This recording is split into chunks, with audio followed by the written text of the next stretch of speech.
당회 정치 공방이 이어지고 있죠. 키워드는요, 버티면 산다 이렇게 뽑아봤습니다. 국민의힘 내부에서는 장동혁 대표의 장애 정치를 언제까지 보고 있어야 하느냐라는 공개 비판이 제기가 됐습니다. 하지만 장 대표는요, 멈출 생각이 없어 보입니다. 먼저 장 대표의 모습부터 보고 오시죠.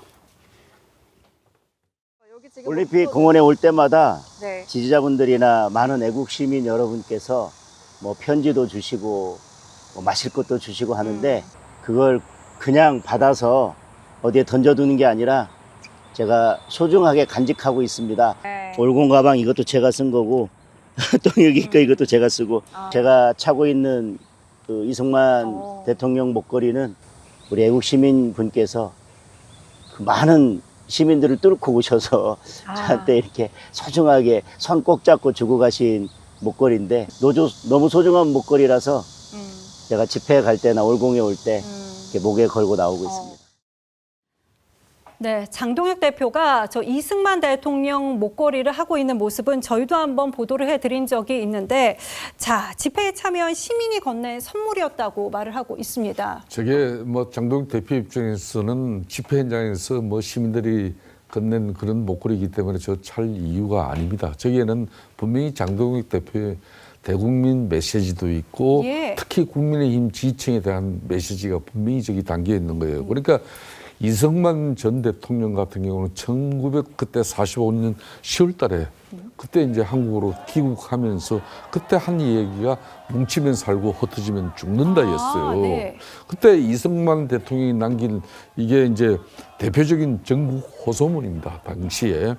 그러니까 그때는 좌우 극심한 이념 대립 속에서 또 사회적 어떤 그런 갈등, 혼란도 대단히 심각했어요. 특히 신탁 통치 이 찬반에 관한 이 좌우 진영이 나눠져 가지고 밤에는 정말 무부천지였어요. 그런 상황에서 국민적 단계를 호소할 때 그때 이제 뭉치면 살고 흩어지면 죽는다. 저 이야기를 한 건데 저거는 이제 당시는 이제 이승만 대통령이 반공 그리고 이제 자유민주주의 진영의 결속을 위한 딱 그 메시지.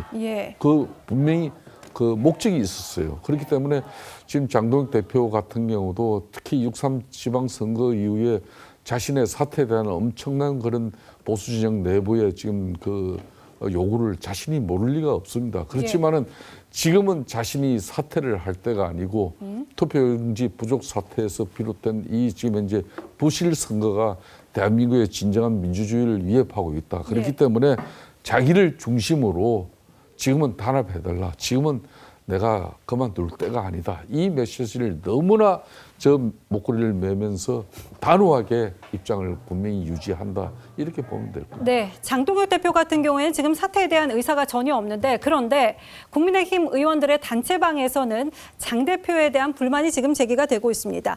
4선의 한기호 의원 같은 경우에는 장동혁 대표가 올림픽공원 집회에 참여한 사진을 공유하면서 언제까지 이 모습을 봐야 하냐 이렇게 불만을 표시했고, 또 친장계로 통하는 김민전 의원 같은 경우에는 이렇게 우리 당의 2030 세대가 호응한 적이 있었냐면서 장 대표를 또 옹호하는 모습입니다. 박원석 의원님, 지금 김민전 의원 같은 경우에는 올림픽 공원에 모인 사람들을 2030 세대가 우리에게 호응을 하고 있다. 이렇게 해석을 하고 있네요. 올림픽 공원에 모인 사람이 얼마나 된다고 그런 말씀을 하시죠. 그러니까 이미 올림픽 공원의 저 시위의 성격이 초기에 이번 이제 선거 부실 사태를 지적하던 합리적 목소리는 다 사라지고 부정선거론자들의 선거 불복 시위 비슷하게 돼 있습니다. 그러니까 정치적으로는 뭐랄까요, 좀 굉장히 좀 축소됐다고 할까? 근데 저거를 1030의 지지로 파악한다면은 이 정세를 객관적으로 보지 않는 거라고 생각하고요. 앞서 장동혁 대표가 그 이승만 이 초대 대통령 목걸이를 하고 있었는데 저는 너무 역설적이고 부조리한 모습이라고 생각합니다. 이승만 전 대통령이 4.19 그 항쟁으로 하야를 했는데 4.19의 원인이 됐던 게 3.15 부정선거였어요. 3.15 부정선거를 저질러서 쫓겨난 분입니다. 근데 부정선거 외치는 분들이 이승만 그 초대 대통령 목걸이를 걸고 있다는 게 도대체 무슨 의미인지 저는 좀 이해가 안 돼서 좀 그 말씀을 드린 거고요. 저는 저 올림픽공원이 장동혁 대표의 정치적 도피처가 되고 있는 것 같아요. 지방선거 이후에 당 안팎에서 정치적 책임론이 거세게 일어나는데 그 와중에 이 선거 부실 사태가 터지고 올림픽 공원이 하나의 집결지가 되다 보니까 본인이 거기에 이 참여함으로써 어쨌든 당 안팎으로부터 쏟아지는 예. 이 선거 책임론을 피하고 자신의 지지층을 결집시켜서 어떻게 보면 정치적 기반을 다지는 이런 계기로 활용하고 있는 게 아닌가 싶고, 근데 제1야당 대표가 지금 저렇게 한가한가요? 지금 국회에서 보면은 앞서 우리가 부동산 문제도 얘기했었고, 예. 그 다음에 이번에 이제 뭐 ETF 사태도 있고, 여러 가지 지금 야당이 국정을 견제하고 야당의 목소리를 내야 될 현안들이 있고, 저 선거 부실만 하더라도 국정조사를 했고, 지금 특검 문제가 아직 해결이 안 됐습니다. 그럼 이 특검법을 관철시켜야 될 텐데, 당대표가 원내에서 정치력을 발휘하는 데는 관심이 없고 네. 저렇게 장외투쟁만 나간다면 저게 국민의힘이 과연 나아가야 될 방향인가? 저는 좀 의아합니다. 네, 그런데 아쉽게도 장동혁 대표 같은 경우에는 지금 장애 정치를 멈출 생각이 없어 보입니다. 되레 그만 가라 하는 사람들이 부끄러워해야 한다 이렇게 밝히기도 했는데요. 들어보시죠. 여당도 그렇고 우리 국민의힘 당내 의원님들 중에도 왜 야당 대표가 매일 올림픽공원에 가느냐. 한두 번 갔으면 됐지. 이제 그만 가라. 저는 그게 얼마나 부끄러운 모습인지 그 얘기는 당 대표가 야당 대표가 한두 번 가서 관심 있는 척 해주면 됐지. 왜 계속 가냐. 저는 그런 모습이 제도권 정치의 부끄러운 모습이라고 생각합니다. 국민을 중심에 두고 정치를 하는 분이라면 도저히 나올 수 없는 발언이라고 생각합니다. 그런 말씀을 하시려면 앞으로는 실명으로 말씀하시길 바랍니다. 제가 파악한 바로는 지금까지 우리 당 소속 의원님들 중에서 40명이 조금 넘는 분들이 올림픽공원 현장에 방문한 것으로 확인되고 있습니다.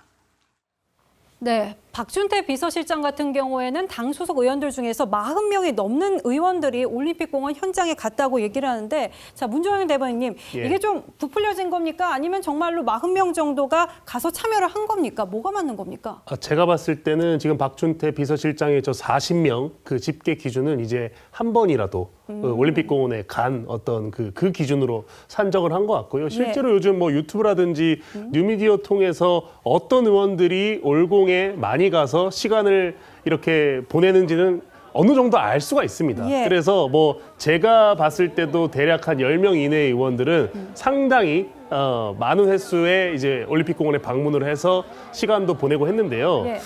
제가 봤을 때는 저 40명이 됐던 뭐 30명이 됐던 간에 저 명단을 사실 공개하지 않는 거는 제가 봤을 때 그렇다면 안 간 사람들은 뭐냐? 안 간 사람들은 장동혁 대표와 전혀 뜻을 다르게 하는 의원들이냐, 이런 어떤 불필요한 논란 때문에 박준태 비서실장 입장에서는 비공개로 저렇게 얘기를 한 것 같고요. 제가 봤을 때는 장동혁 대표는 지금 저 참정권 침해라는 이슈를 본인의 대표 브랜드로 만들려고 하고 있습니다. 그게 어떤 정치적인 전략이라고 제가 알고 있고, 실제로 이제 6.3 지방선거 이후에 이 이슈가 터지면서 어느 정도 유효했죠. 근데 이제 지금 상황에서는 결국 뭐 당 내부에서도 그렇고 국민들 눈높이에서도 그렇고 저기 소위 이제 집결해 있는 다소 강성 지지층이라고 분류되는 지지자 분들과 일반 국민들과의 괴리를 어떻게 좁힐 수 있느냐가 이제 당 차원에서는 중요한 어젠다라고 보거든요.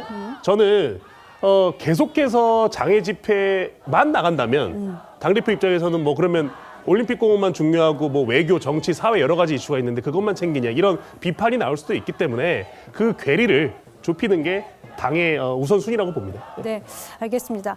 앞서 저희가 이 키워드를 갖다가 버티면 산다, 이 코너의 키워드를 버티면 산다 이렇게 뽑아봤었는데요. 그 이유는 바로 이겁니다. 국민의힘에서는 유독 당대표 잔혹사가 반복이 돼 왔었습니다. 임기가 2년인데요. 그런데 임기 2년을 채운 당대표가 없을 정도입니다. 이준석 대표가 보시다시피 14개월, 김기현 전 대표 9개월, 한동훈 전 대표도 6개월을 채우고 물러났습니다. 그런데 지금 장동혁 대표가 26일이면은 다음 달 26일이면 이제 취임 1주년을 맞게 됩니다. 김성태 대표님, 뭐 이 상황을 보니까요, 버티는 자가 강한 거다라는 말이 떠오르기도 하고요. 어떻게 보셨습니까? 그러니까 6.3 선거의 결과를 가지고 저도 뭐 이 방송에 출연해서 워낙 많은 이야기를 했기 때문에 목이 아플 정도인데 국민적 바람은 그래도 제1야당이 진정한 변화와 쇄신을 통해서 이재명 정부와 또 거대 입법 권력 민주당을 견제할 수 있는 힘은 지금 갑자기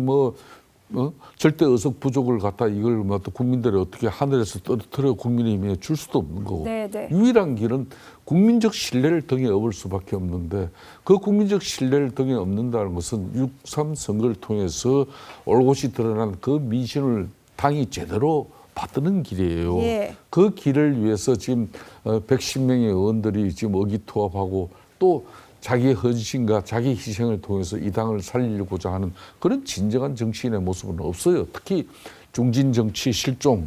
그러다 보니까 이제 장동혁 대표를 변화시켜낼 수 있는 당의 추동력이 없어요, 지금. 아무리 밖에서 이야기해도 이건 되지를 않아요. 그렇다면은 이제 장동혁 대표가 자신 임기 내년 8월까지 저는 끝까지 가져갈 거라고는 아니라고 봅니다.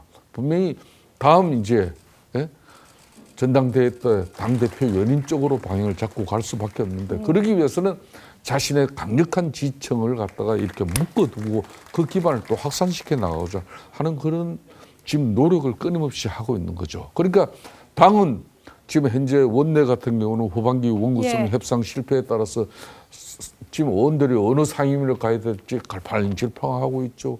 민주당의 독주는 계속되고 있죠. 그렇지만 민주당 8.17 전당대회까지 국민적 시선은 거기 가 있는 이 시기에 대려 장동혁 대표 입장에서는 본인이 결심을 못한다면 당을 통합의 리더십으로 만들어야 돼요. 그래서 그런 어떤 변화 속에서 다시 국민적 기대에 부응하는 제1야당으로서의 이런 체질 변화를 만들어야 되는데 자신의 정치적 어떤 목적에 너무 천착한 모습 여기에 우리 국민들이 앞으로 언제 어떤 반응을 보일지 이게 중요한 거죠. 네, 김현정 의원 짧게 하실 말씀 있으십니까? 네, 저 발언 기회를 안 주셔가지고 제가 신청했습니다. 국민의힘의 문제는요, 당대표가 지금 헌법적 선을 넘는 부정선거 음모론 주장하고 전국선거 재선거 주장하는데 당에 있는 모든 의원들이 비판만 해요. 사퇴해야 된다. 친한계, 당권파, 소장파, 중진, 원로 정치인까지 다 하는데 그러고 말아요. 그러니까 장동혁 대표는 더 자신감을 가지고 보폭을 넓히는 거고 새 신책 마련한다 그러잖아요. 당원 주권 정당 표방하면서 당권파 중심으로 더 세게 바꿀 거예요. 그러고 나서 제가 볼 때 임기 채울 겁니다. 그리고 또 안철수 의원이나 이준석 의원도 오히려 한동훈의 복당을 반대하면서 힘을 실어주는 형국이잖아요. 그래서 저는 국민의힘에서 정말 공당이면 장동혁 대표가 저렇게 헌법적인 선을 넘는 저런 그 행보들에 대해서 좀 당에서 책임 있게 좀 결상전을 해갖고 어떻게 말만 다 저렇게 할 게 아니라 정리를 해주셔야 된다. 그 말씀을 꼭 좀 드리고 싶습니다.